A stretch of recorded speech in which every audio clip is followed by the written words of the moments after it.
याशिवाय जरांगे पाटलांच्या आडून ठाकरे आणि पवारांचं राजकारण सुरू आहे असा आरोप मनसे अध्यक्ष राज ठाकरेंनी केलाय।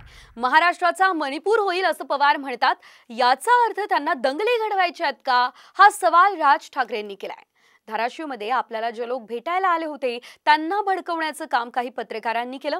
हे पत्रकार ठाकरे पवारांशी संबंधित असल्याचा आरोप राज ठाकरेंनी केला। यांच्या आडून ह्यांचं विधानसभेचं राजकारण सुरू आहे हे मला असं वाटतं लोकांसमोर येणं गरजेचं आहे।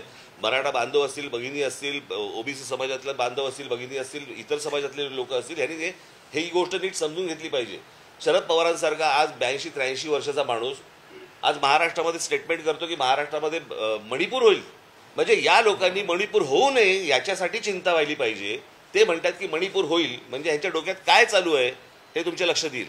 पुढच्या 3-3.5 महिन्यामध्ये ह्यांना जेवढे काही दंगली घडवता येतील आणि जेवढ्या काही खास करून मराठवाड्यामध्ये जेवढ्या काही गोष्टी यांना घडवायच्या तेवढ्या घडवण्यासाठी म्हणून यांचे सगळे प्रयत्न सुरू आहेत। या मराठवाड्यामधले काही पत्रकार या सगळ्या गोष्टींसाठी म्हणून इन्व्हॉल्व्ह झालेले आहेत आणि उद्धव ठाकरे गटाचे तिथे अजून 2 जण होते।